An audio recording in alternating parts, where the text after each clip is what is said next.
गायत्री महामंत्र एक बार मेरे साथ दोहराओ।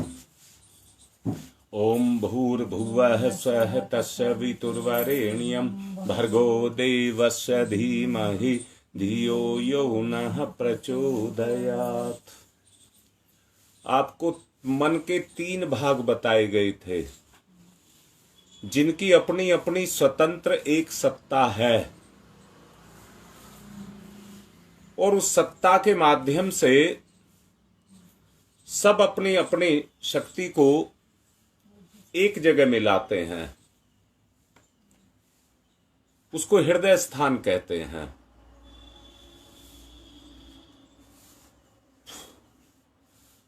स्वास्थ्य के लिए भोजन बहुत जरूरी है।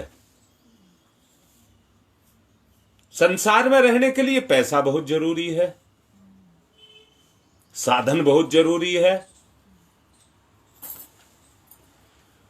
परंतु दोबारा से बोल रहा हूं, जिंदा रहने के लिए भोजन बहुत जरूरी है, पर पेट भर करके जरूरत से ज्यादा खा लिया जाए तो जो स्वास्थ्य के लिए लाभदायक है वही स्वास्थ्य के लिए हानिकारक हो जाता है। वो चीज जो स्वास्थ्य के लिए लाभकारक है वही चीज स्वास्थ्य के लिए हानिकारक हो जाती है। मैंने अभी आपको पिछले दिनों बताया था कि चाकू से पेट भरते हैं, पर चाकू को ही पेट में दे लेते हैं तो जीवन को ही ले लेता है। अब ऐसा क्या किया जाए जिन परिस्थितियों में आकर के आज हम बैठ गए हैं, उनसे अपना उद्धार कैसे किया जाए।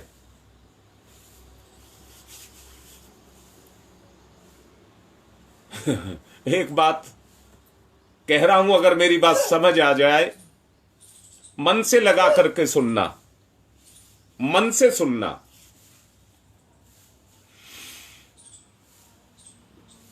मन से ये सुनना, 3 लोक बताए गए और वो 3 लोक और कोई नहीं है। जागृत मन, नर्क अवस्था। जागृत मन नर्क अवस्था, जिसका केवल ये बुद्धि तत्व जागृत होता है, ये प्राइमरी चीज है। जैसे किसी को कोई दवाई देते हैं तो किसी चीज में लपेट करके देते हैं। गोली है, उसमें चीजें मिलाकर के, केमिकल उसमें मिलाकर के, किसी चीज में केमिकल मिलाकर के तब उसकी टैबलेट बनाई जाती है।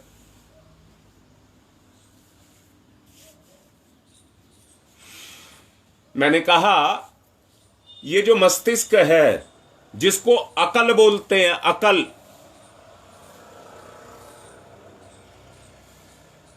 वो तिकड़म लड़ाती है, चतुरता बरतती है, धोखा ढूंढती है, फरेब करती है,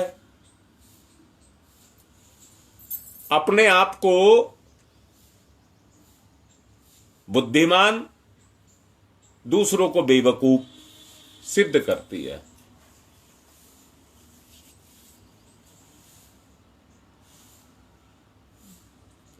बताओ, आपसे सवाल कर रहा हूं, सबसे सवाल, धोखा कहां है, कपट कहां है, चतुरता कहां है, ये सारी की सारी बुराइयां कहां हैं? अरे कहीं नहीं है, ये सब हमारी बुद्धि में छुपी हुई है। बुद्धि की अकल निकल करके कर्म के माध्यम से समाज में जाती है तो वैसे ही बीज बोती है और फिर वैसे ही काटती है। आदमी दूसरे को धोखा देता है, पर जब खुद धोखा खाता तब उसकी आंख खुलती है। ये मेरे साथ क्या हो रहा है? सचमुच अगर आदमी किसी को धोखा ना दे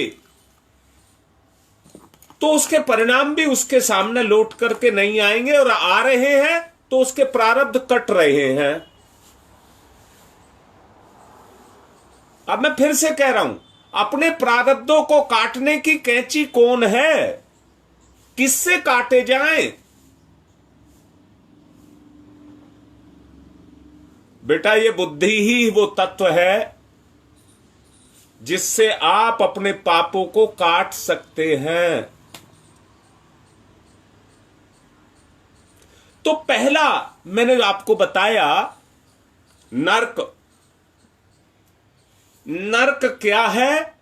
जिसकी केवल बुद्धि काम करती है। मैंने अभी आपको बताया था पिछले दिनों, आदमी को छोड़ करके जितने भी जीव है उनकी बुद्धि बस उतने तक काम करती है, अपना पेट भर लें। अच्छा मुझे बताओ, जानवर भी चटोरे होते हैं क्या?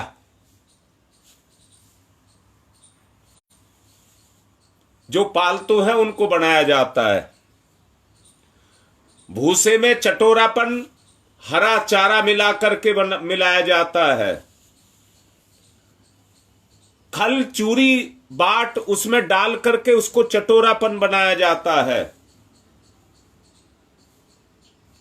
याद रखना, जिन पशुओं के गले बनते हैं वो ही बीमार होते हैं, जिनके गले नहीं बनते वो बीमार ही नहीं होते। ईर्ष्या बस एक दूसरे से लड़ करके दूसरे को खून कर दें तो बात अलग है, परंतु उनको कोई बीमारी नहीं होती, क्योंकि उनका अचेतन मन जागृत है।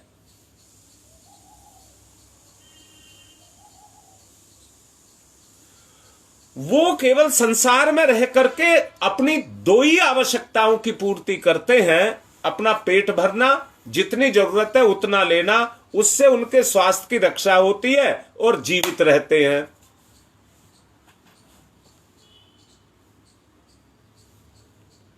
परंतु इंसान को कुछ भगवान ने ज्यादा अकल दी है, इस चेतन को कुछ ज्यादा जागृत कर दिया।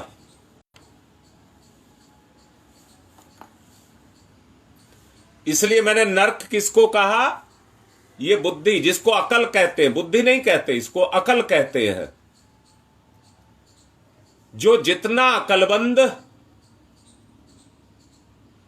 वो उतना ही चालाक, उतना ही तेज, मार नहीं खाएगा। सब कहते हैं मार नहीं खाएगा, ये बहुत तेज है, परंतु उसका जीवन उतना ही नरक में चला जाएगा। दूसरा है अर्धचेतन, जो हमारे अंदर के सिस्टमों को चलाता है।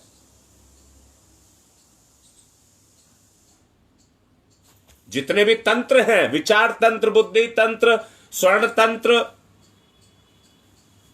श्वासन तंत्र, ये जितने भी तंत्र हैं उन सारे सिस्टमों को चलाता है। जब उसमें बुद्धि का विलय होता है, अर्ध चेतन की बुद्धि का विलय होता है, तो आदमी लोभ मोह भोग काम क्रोध इनसे ऊंचा उठता है, इनसे ऊंचा उठता है। यानी कि मैं क्या कहूंगा, आपकी अकल में बुद्धि का संचार शुरू हो गया, अकल में बुद्धि का संचार शुरू हो गया। अंदर की चेतना कहती है ये चीज खाई तो इसका प्रभाव मेरे पे पड़ेगा। जैसे नशा पिया तो किडनी लीवर पर जाकर के उसका प्रभाव पड़ता है, सिस्टम बिगड़ जाएगा तो मौत हो जाएगी। इसको जानकारी मत कहना, इसको ज्ञान कहना, ज्ञान।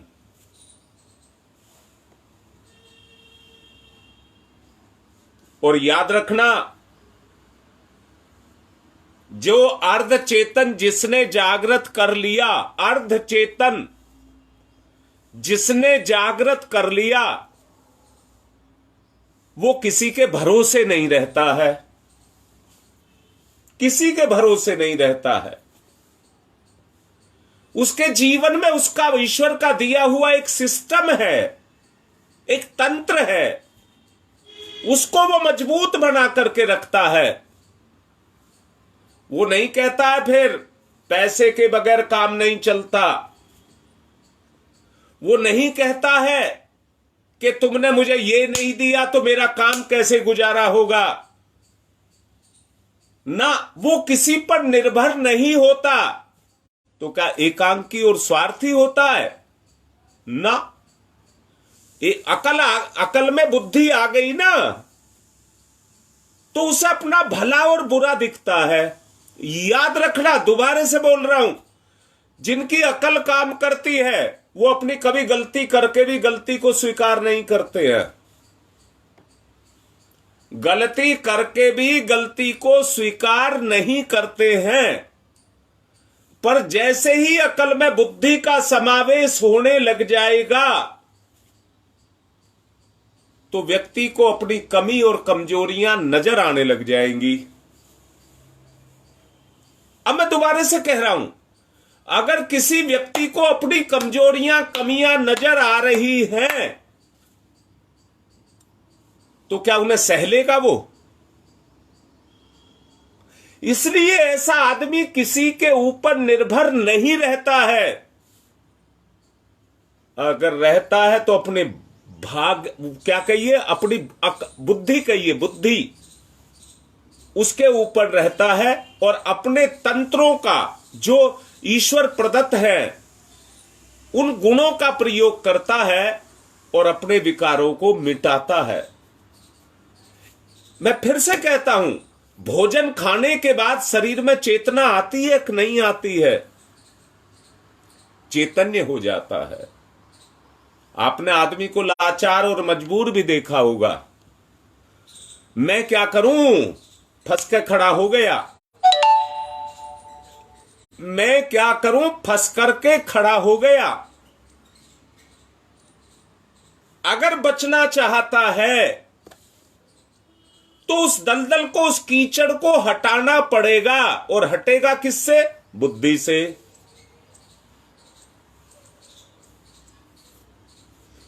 इसलिए इस समय पर आदमी अपनी बुद्धि का प्रयोग करता हुआ अपने जीवन की उन सब अड़चनों को, उन बाधाओं को, उन पापों को, कहिए उन कर्मों को बुद्धि की कैंची से काटता है। अब मैं आपसे पूछता हूं, बताओ, सांस लेना जरूरी नहीं है क्या? परंतु जो सांस आपने लिया, उस सांस को लेने का फायदा बताओ। इन सांसों का क्या फायदा हुआ? भगवान ने जिंदगी को छोटा कर दिया। एक सांस की, अगली का भरोसा नहीं। एक सांस की जिंदगी है। ऐसा क्यों किया? कि हम तसल्ली से बैठे ना रहे। हमारी अभी तो हम 65 साल के हुए हैं और 100 साल की जिंदगी भगवान ने दी है। जब हम अपने सिस्टम को खराब कर रहे हैं तो संतुलन बिगड़ेगा ही बिगड़ेगा, बुद्धि के कारण। पर जब इसमें अकल में बुद्धि का समावेश हो जाएगा तो उससे शरीर का संतुलन बनेगा ही बनेगा। दूसरा क्या होगा? जो जीव के साथ लगे हुए पाप हैं उनको काटने की क्षमताएं हमारे अंदर पैदा हो जाएंगी।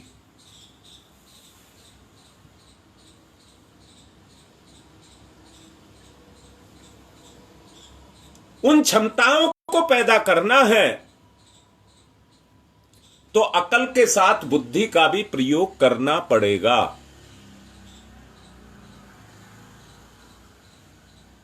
अब मैं यहां पहले रोक रहा हूं बात को। क्या रोक रहा हूं? पहले सचेतन को ठीक करें। कैसे ठीक करें इसको? इस बात पर चर्चा करते हैं, विचार करते हैं। ध्यान से सुन रहे हैं ना मेरी बात को? अगर सचेतन को आपको रिपेयर करना है, दुरुस्त करना है, ठीक करना है तो शिक्षा, स्वाध्याय, सत्संग, चिंतन, मनन, इनसे सचेतन को प्रशिक्षित किया जाता है। शिक्षा, स्वाध्याय, सत्संग, चिंतन, मनन, इसके माध्यम से उसको प्रशिक्षित किया जाता है। प्रशिक्षित कह रहा हूं, ट्रेंड।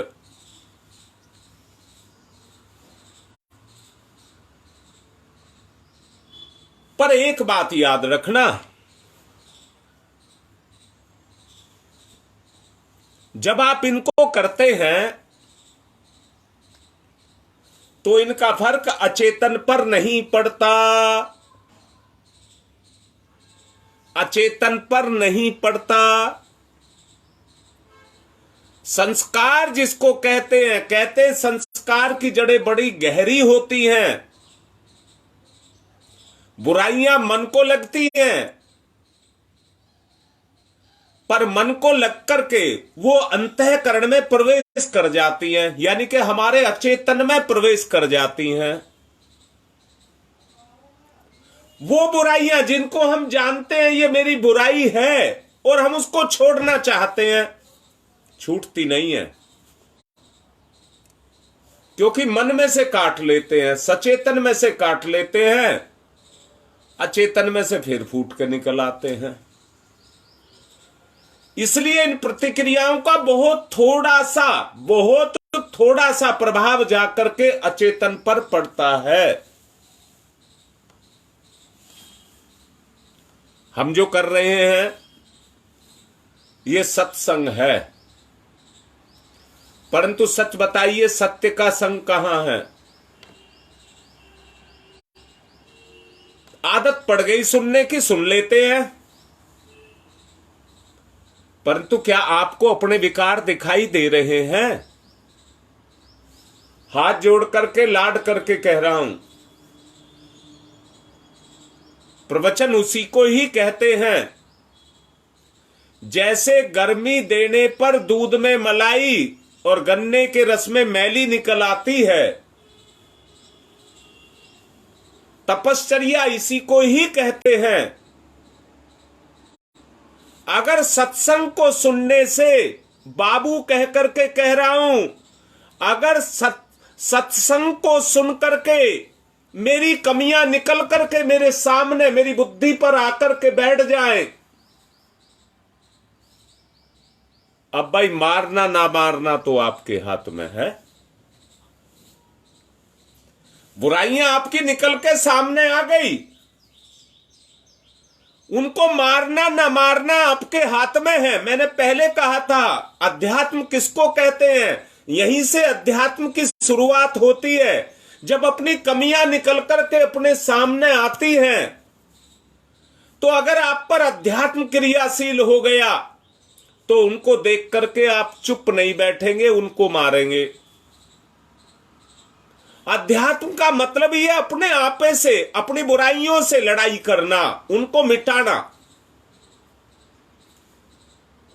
अगर आपने उनको मिटाना शुरू कर दिया तो आप कह देना मेरा आध्यात्मिक जीवन शुरू हो गया। अपने आप से तोलना, किसी के कहने से नहीं। ना ना ना ना ना, कोई चीज, मैंने कहा है ऐसा व्यक्ति जिसका अर्ध चेतन जगने लग गया वो किसी के ऊपर निर्भर नहीं रहता है। अपनी ही चेतना पर निर्भर हो जाता है। वो बाह्य किसी भगवान को नहीं मानता, अपनी अंतरात्मा का संबंध परमात्मा यानी कि अचेतन के साथ जोड़ता है। बाहर का संसार तो छाया है, बाहर का संसार प्रतिबिंब है, छाया है। जैसे शरीर की छाया शरीर के पीछे लगी रहती है,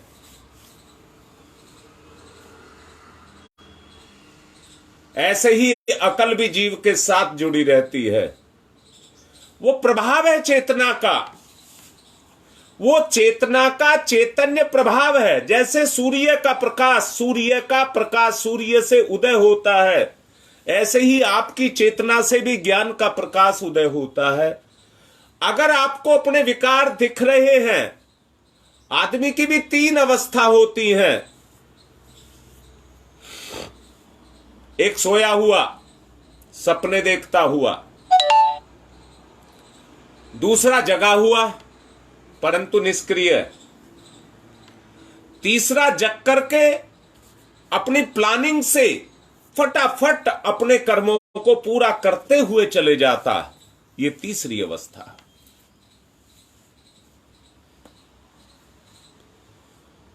जब तक अर्ध चेतन चेतन में, सचेतन में जाकर के नहीं मिलेगा,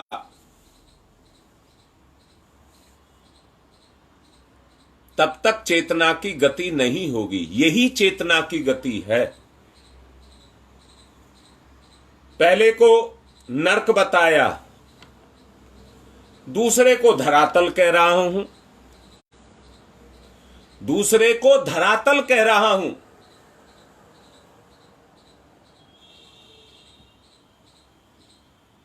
भावनाएं, इच्छाएं, विचारणाएं में परिवर्तन आता है।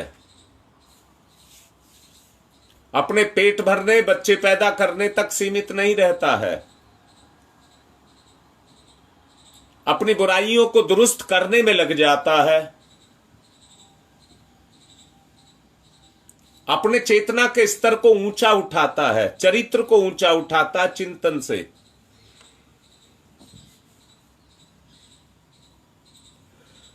दीर्घकालीन जब अभ्यास किया जाता है, अर्ध चेतन का दीर्घकालीन तक अभ्यास किया जाता है, मैंने अभी कहा उसका थोड़ा सा प्रभाव अचेतन पर जाकर के पड़ता है,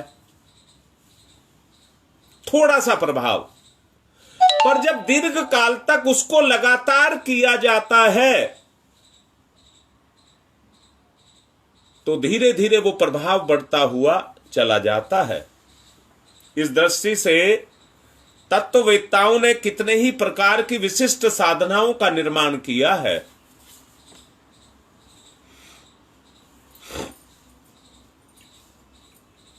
अगर अर्ध चेतन को आपको जगाना है तो उसके 2 आधार हैं। जप परंतु ध्यान के साथ। तो जप और ध्यान किस लिए किया जाता है? अपने अर्ध चेतन को ताकतवर बनाने के लिए, मनोवैज्ञानिक उद्देश्य की पूर्ति के लिए। मनोवैज्ञानिक उद्देश्य की पूर्ति के लिए ध्यान और जप किया जाता है।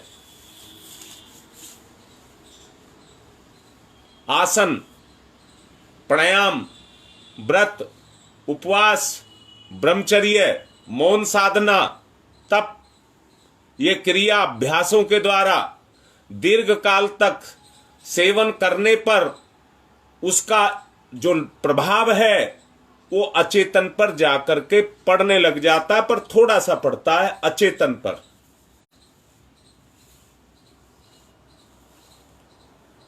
लोहे को गर्म करके जिस तरह से किसी भी आकार में उसको आकार दिया जा सकता है, ऐसी तपश्चर्या के द्वारा अपने अचेतन को जगा करके उसके प्रभाव को भावना के रूप में, कामना के रूप में नहीं, भावना के रूप में उसको जागृत किया जाता है। कामना से इच्छा और भावना से आकांक्षा, कामना से इच्छा और भावना से आकांक्षा, यानी कि आत्मा की इच्छा। आकांक्षा माने आत्मा की इच्छा, चेतना की इच्छा, वही गति है। जैसे भोग विलास हम करते तो हमारे चरित्र की गति होती है, वैसा ही हमारे चरित्र का निर्माण होता है। भोग विलास जितना भी है हमारे सचेतन पर निर्भर करता है।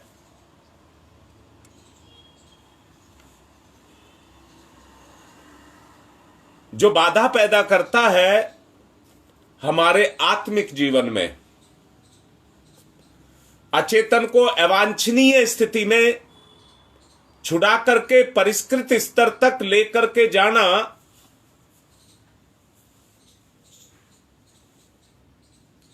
उसी को योग और तप, वो ही योग है, तप के द्वारा उसकी पूर्ति होती है। ये उपाय है, साधन है।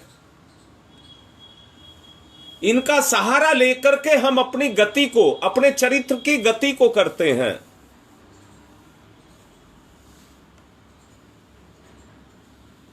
मैं दोबारा से अपनी बात को आपको और अच्छे से समझाने के लिए दोबारा से आऊंगा। क्या आप चाहते हैं दोबारा बताया जाए? आपको साफ हुई, ठीक लग गया, या इसको और अच्छे से दोबारा बताऊं?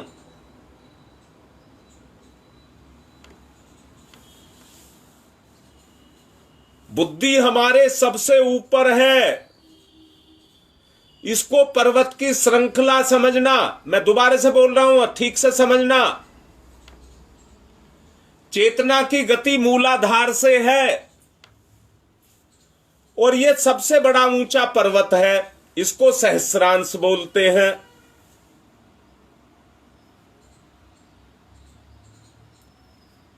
जितनी भी गति है, जितनी भी संचार है हमारे अंदर, चेतना का संचार, मैंने एक प्रवचन में पीछे बताया था,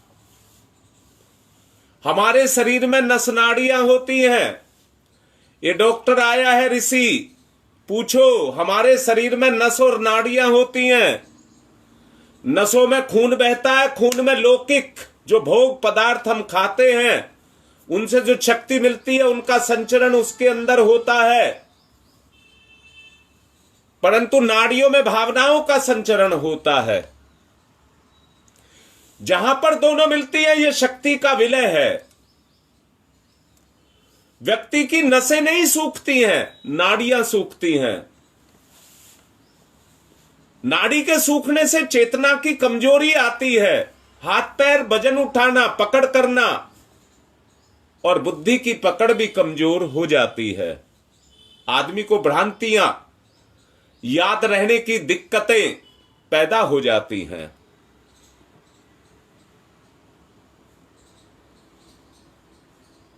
मैंने अभी कहा, यह सचेतन भाग को पर्वत का शिखर मानना,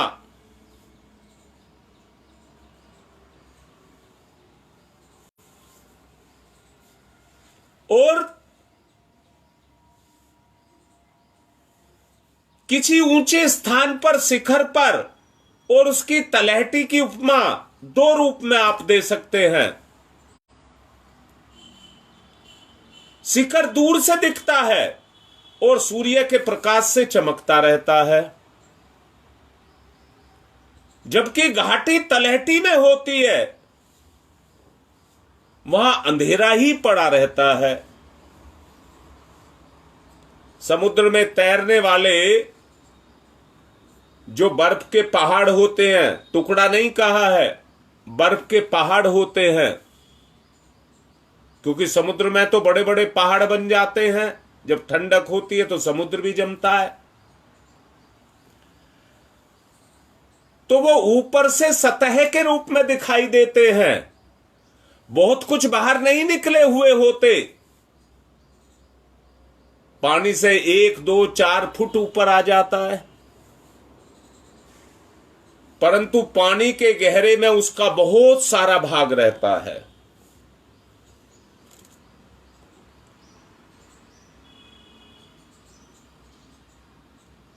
जैसे पानी में बहुत सारा भाग डूबा है, तो उसका पर्वत पानी में डूबा है।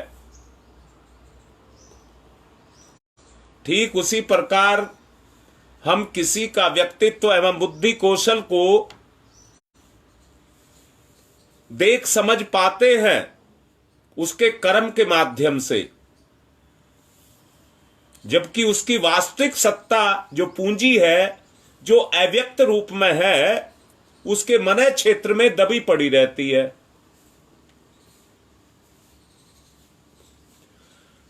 नाटक के जो पात्र होते हैं रंगमंच पर, वो अपनी तरह तरह की कलाएं दिखाते हैं।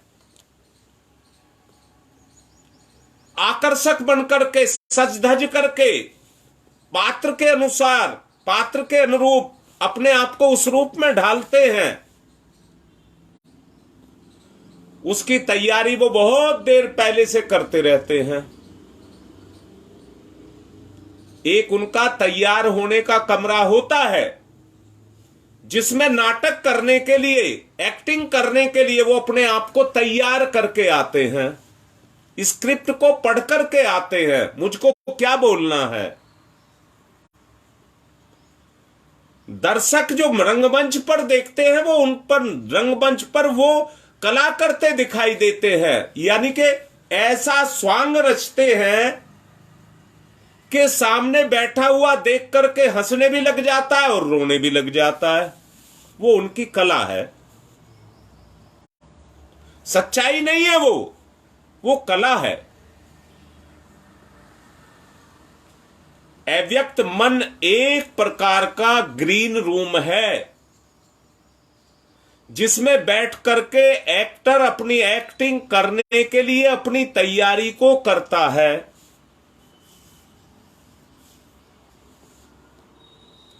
उसमें व्यक्ति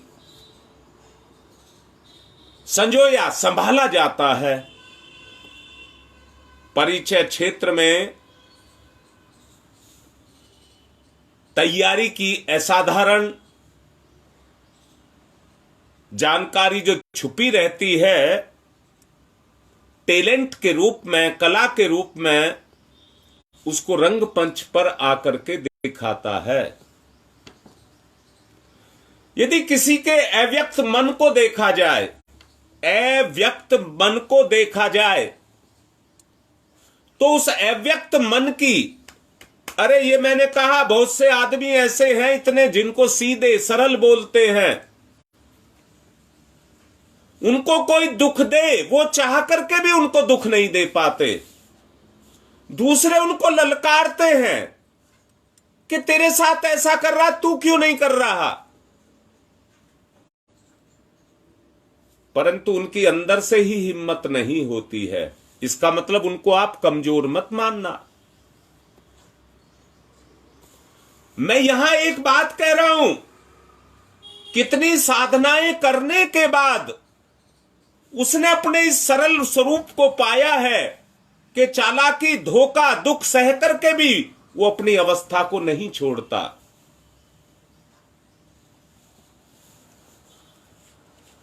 बुराई काम कर रही है, बुरे व्यक्ति के माध्यम से बुराई काम कर रही है, और अपने जैसा बनाने के लिए, उसको लूट करके खाने के लिए, उसको भोजन बनाने के लिए, उसके धन को हड़पने के लिए,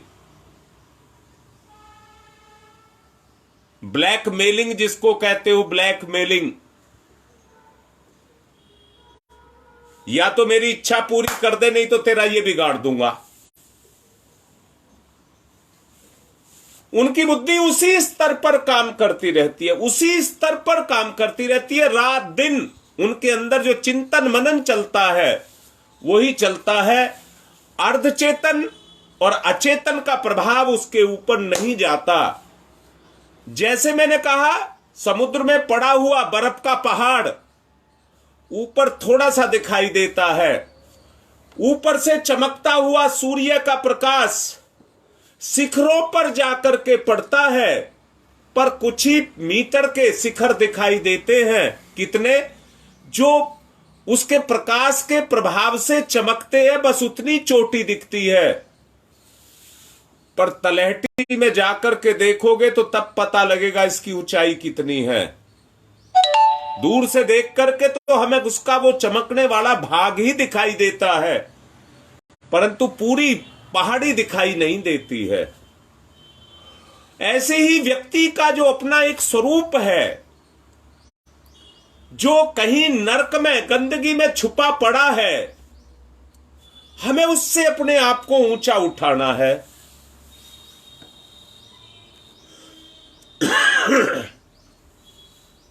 बोलो, मैं आपसे पूछ रहा हूं, नरक में पड़े रहना चाहते हो या नरक की दलदल से बाहर निकलना चाहते हो?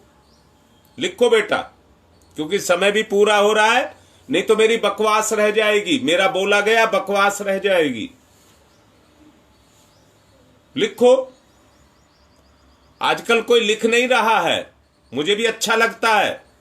कहानी सुनते हैं तो हूं हां तो कुछ जवाब तो देना पड़ता है, इसलिए जवाब दिया जाए, चुप ना बैठा जाए। अपने आप को नर्क से बाहर निकालना चाहते हैं कि नहीं चाहते? तो बेटा क्या ऐसे ही लिख देने से हम निकल गए? तुमने सुन लिया और लिख दिया, निकल गए। अब योजना बनाइए कि उस नर्क से हमको बाहर निकलना है, उस नर्क से हमको बाहर निकलना है। मैंने अब से 4-5 दिन पहले कहा था, बेटा मेहनत तो करनी ही पड़ेगी और कोई रास्ता नहीं है। ऊपर वाला मार करके कराए या आप उसके साथ साझेदारी कर रहे हैं? लिखो बेटा, ऊपर वाले की मार खा करके करोगे या उसके साथ साझेदारी करके करोगे?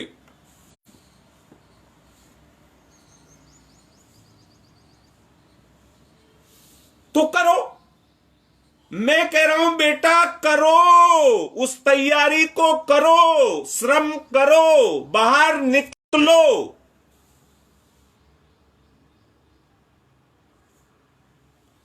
जानते हैं, दलदल में पड़ा हुआ व्यक्ति जब अपने पैरों को चलाता है बाहर निकलने के लिए तो और धंसता है,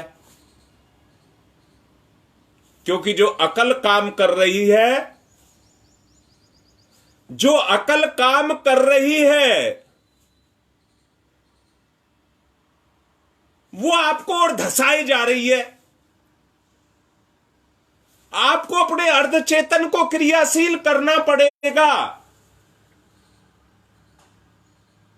चेतन को क्रियाशील करने के लिए शिक्षा, स्वाध्याय, सत्संग, चिंतन, मनन मैंने आपको बताया। अर्धचेतन को जागृत करने के लिए, अर्धचेतन को जागृत करने के लिए आपको ध्यान और जप करना पड़ेगा। और बेटा मैं नहीं कराऊंगा आपसे वो ध्यान, मैं नहीं कराऊंगा, मैं तो ऐसे ही कराऊंगा, व्यवहारिक कराऊंगा, चलते फिरते कराऊंगा, प्रैक्टिकल कराऊंगा, नहीं तो ढोंग हो जाएगा। अब का अनुव्रत जो दिया गया है वो इसलिए ही दिया गया है, हम जो करें उसमें सच्चाई हो। मन नहीं लगता, ध्यान करते हैं तो मन नहीं लगता, जुड़ता है क्या? भोग के साथ तो जुड़ जाता है पर ध्यान के साथ नहीं जुड़ता।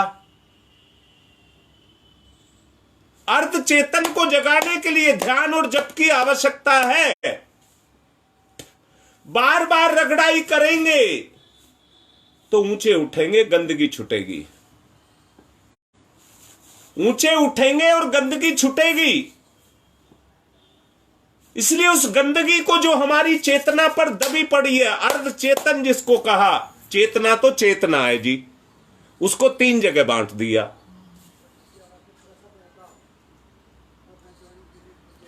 अभी जो काम कर रही है भोग विलास की बुद्धि की काम कर रही है, ऐसना, तृष्णा, कुत्सा, कुंठा, ये हमारे ऊपर काम कर रहे हैं। इस नमी को हटाना पड़ेगा। इस नमी को हटाना पड़ेगा। तो सब मिलकर के तैयार हो जाओ। हटानी है, हटवानी है, हटानी है, हटवानी है, बस एक ही रट लगाओ। अब हमें नर्क स्वीकार नहीं है। धरातल पर आओ, धरातल पर आओ। अभी मेरी कामना भी, मेरी अंदर से भड़ास पूरी नहीं हुई है, कल भी समझाऊंगा। और नर्क से धरातल, धरातल से स्वर्ग की बात कल आपसे करूंगा। आज की बात को यहीं संपन्न कर रहा हूं। ओम शांति ही, शांति ही, शांति ही।